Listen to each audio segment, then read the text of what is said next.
Hello বন্ধুরা, welcome back again. তো আজকে আবার একটা নতুন ব্লগ নিয়ে চলে এসেছি। তো আজকে আমি একটা নতুন জায়গায় যাচ্ছি, আমি আর আমার বর দুজনেই। তো ভাবলাম তোমাদের সাথে এক্সপিরিয়েন্সটা শেয়ার করি। তো কোথায় যাচ্ছি তা জানতে হলে ভিডিওটা প্রথম থেকে শেষ অবধি দেখতে হবে এবং আমার সাথে থাকতে হবে প্রথম থেকে শেষ অবধি। এবং অবশ্যই তোমাদেরকে আমি রিকোয়েস্ট করব, প্লিজ চ্যানেলটি সাবস্ক্রাইব করে দিও এবং পাশে থাকা বেল আইকনটি প্রেস করো। তাহলে যখনই আমি নতুন ভিডিও দেব বা কোনো রকম কোনো আপডেট দেব, তোমরা সেই আপডেটটা নোটিফিকেশানটা পেয়ে যাবে। আর অবশ্যই তোমাদেরকে আরেকটা রিকোয়েস্ট করব যে আমি তো একদমই বিগিনার, তো তোমরা যদি কমেন্ট করে জানাও কেমন লাগলো ভিডিওটা, বা সবার সাথে শেয়ার করো, কাছের বন্ধুদের সাথে, পরিবারের সাথে, তাহলে আমি আরও নতুন নতুন ভিডিও বানানোর উৎসাহ পাই, ইন্সপিরেশন পাই। তাই প্লিজ তোমাদের কাছে এই রিকোয়েস্টটা করব, আমার সাথে থেকো, পাশে থেকো। আমি যদি কিছু হতে পারি অবশ্যই সেটা তোমাদের জন্য, এবং যতটুকু এখনও পর্যন্ত চ্যানেলটা গ্রো করতে পেরেছি বা যা হয়েছে সবই তোমাদের জন্য। তাই অবশ্যই এই রিকোয়েস্টটা করব। আরেকটি কথা বলবো যে প্রচণ্ড গরম পড়েছে, তাই সবাই বেশি বেশি করে জল খান, হালকা খাবার খান, বাইরে বেরোলে হালকা সুতির জামা কাপড় পরে বেরোন, কারণ সত্যি প্রচণ্ড গরম পড়েছে। তাই সবাইকে সুস্থ কামনা করে আজকের ভিডিওটা আমি শুরু করছি। এবং অবশ্যই আরেকবার বলবো, প্লিজ সবাই চ্যানেলটি সাবস্ক্রাইব করে দিবে এবং অবশ্যই সবাই কমেন্ট করে জানাবে কেমন লাগলো। তো চলো আজকের ভিডিওটা শুরু করা যাক। তো প্রথমেই আমি ভিডিও শুরুতে বলেছিলাম যে আজকে একটা নতুন জায়গা যাচ্ছি। আসলে নতুন জায়গা বলতে সেরকম কোনো ঘুরতে যাওয়ার জায়গা নয়। আসলে কয়েকদিন ধরেই আমার হাজব্যান্ডের দাঁতে খুব ব্যথা হচ্ছে। তো সেই জন্যেই তার দাঁতটাকে দেখানোর জন্যই একটা ডেন্টাল ক্লিনিকে আমরা আজকে যাচ্ছি। আসলে এই ভিডিওটা শেয়ার করা বা ভিডিওটা দেখানোর একটাই উদ্দেশ্য, সেটা হলো যে দিল্লিতে মোটামুটিভাবে হঠাৎ করে কারোর যে কোনো ধরনের অসুবিধা হলে এইমস তো রয়েইছে, বাট এছাড়াও মানুষ কিভাবে ডাক্তার দেখাতে পারে। আসলে আমাদের যে লোকাল এরিয়া, আমি আমার বাড়ির কথা বলছি, ওয়েস্ট বেঙ্গলে, সেখানে কিন্তু চট করে কোনো শরীর খারাপ হলেই আমরা কিন্তু আশেপাশের কোয়াক ডাক্তার হোক বা ছোটোখাটো যে সমস্ত ক্লিনিকগুলো থাকে সেখানেই যাই। কিন্তু এখানে বোঝা খুবই শক্ত যে অ্যাকচুয়াল ক্লিনিক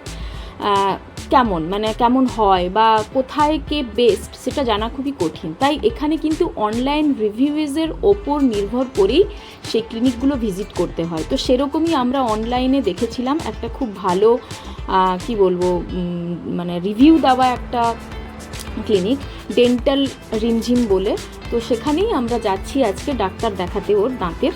তো যাই হোক, সেই এক্সপিরিয়েন্সটাই তোমাদের সাথে শেয়ার করব। তো প্রথমেই আমি একটু রেডি হয়ে নিচ্ছিলাম, সেরকম কিছুই নয়, জাস্ট ময়শ্চারাইজার নেওয়ার পর সিঁদুর আর টিপটা পরে নিয়ে একটু হালকা লিপ বাম লাগিয়ে, যেহেতু প্রচণ্ড গরম পড়েছে সেই জন্যে সেন্ট বা পারফিউম অথবা বডি স্প্রে ছাড়া বাইরে বেরোনোর কথা ভাবাই যায় না। তাই আমরা কদিন আগেই মল থেকে একটা নতুন সেন্ট বা পারফিউম কিনেছিলাম, সেটাই জাস্ট ট্রাই করলাম। খুব সুন্দর ছিল সেন্টটা, দারুণ, অসাধারণ।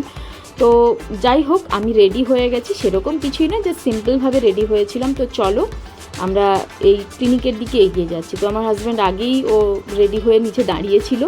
তো এই যে রাস্তায় যাচ্ছি, তো আমরা ওখানে যাওয়ার পর কি হলো সমস্ত এক্সপিরিয়েন্সটাই তোমাদের সাথে শেয়ার করব। তো এই যে আমরা পৌঁছেই গেছি ক্লিনিকে। তো এই যে সামনেই রিমঝিম ডেন্টিস্ট রিমঝিম বলে লেখা আছে, ওইটাই হলো ক্লিনিক। তো আমরা একটু আগেই পৌঁছে গিয়েছিলাম, আমাদের টাইম দেওয়া ছিল 6টা। তো আমরা মোটামুটি ওই একদম পারফেক্ট 6টা না হলেও 4-5 মিনিট আগে পরে পৌঁছেছিলাম। তো যাই হোক, গিয়ে দেখলাম যে ম্যাডাম এখনও ওখানে আসেননি। আসলে যিনি ডেন্টিস্ট উনি একজন ম্যাডাম, মহিলা একজন। তো যাই হোক, আমরা ওয়েট করছিলাম। ওনার যারা অ্যাসিস্ট্যান্ট ছিলেন ওনারা ফোন করে ম্যাডামকে ডাকলেন এবং উনি জাস্ট আসতে যতটুকু টাইম লাগে।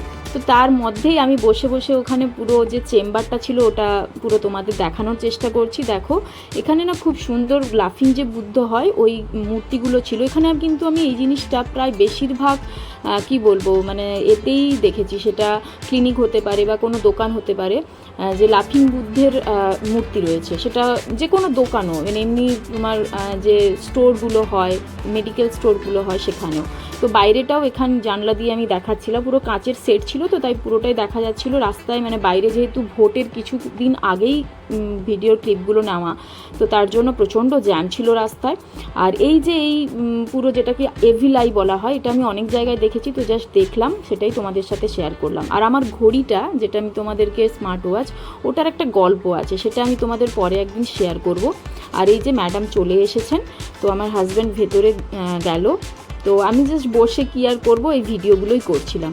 আর কিছুক্ষণ পর প্রায় 15-20 মিনিট ওখানে কাটানোর পর ও চলে এলো এবং ওর কিছু ওষুধ দিয়েছিল, মলম দিয়েছিল জাস্ট ট্রিটমেন্টের জন্য, সেগুলো নেওয়ার পর আমরা ভাবলাম বাড়ি ফিরে যাব। বাট তারপরে মনে হলো যে এখনও অনেকটা সময় আছে, প্রায় 6:30 মতো তখন বাজে, তো তার জন্যই আমরা যে পার্কটাতে আমরা প্রায় যাই সেখানের দিকেই গেলাম। তো যাই হোক, হঠাৎ করে ওখানে যেতে গিয়ে দেখলাম রাস্তা যখন পের হচ্ছি না, প্রচণ্ড মানে ভিড় আর প্রচুর পুলিশ, দিল্লি পুলিশের পোশাকে পরা প্রচুর পুলিশ, মানে আমরা দেখি না অবাক হয়ে গেছি। এই যে জাস্ট আমরা পার্কটাতে এন্ট্রি নিলাম। আর আরেকটা জিনিস যেটা মানে ওখানে ভেতরে ঢুকে আরও বেশি ঘাবড়ে গেলাম, যে এত পুলিশ, যে মানে দেখে মানে শুধু পুলিশের মাথা আর পুলিশের ড্রেস দেখতে পাচ্ছি, আর কোনো মানুষজন খুবই কম, সেখানে সাধারণ মানুষ ছিল কিন্তু খুবই কম।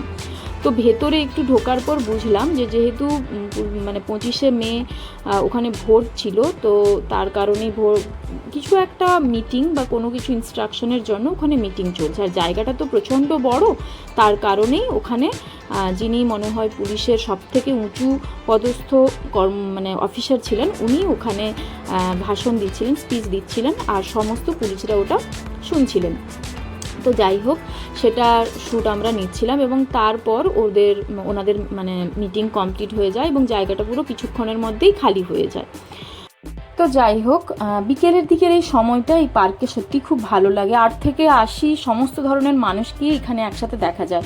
আসলে দিল্লি তো খুবই ব্যস্ত একটা জায়গা, তো সাধারণত সেভাবে কোনো মানুষ ফ্রিলি টাইম স্পেন্ড করতে পারে না, কিন্তু এই টাইমটাই সবাই যে যার ফ্যামিলি নিয়ে হোক বা একা সবাই আসে, নিজেদের মতো টাইম স্পেন্ড করে, খুব ভালো লাগে দেখতে। আর পার্কটা খুব বড়। তো যাই হোক, এইটুকুই বলার, আজকের ভিডিও এই পর্যন্তই, এবং ভিডিওটা কেমন লাগলো সেটা কমেন্ট করে জানিও, এবং অবশ্যই আমার চ্যানেলটা সাবস্ক্রাইব করে দিও, আবার একবার বলছি, এবং পাশে থাকা বেল আইকনটি প্রেস করে দিও। আর সবাই ততক্ষণ অবধি ভালো থাকো, সুস্থ থাকো, এবং থ্যাংক ইউ।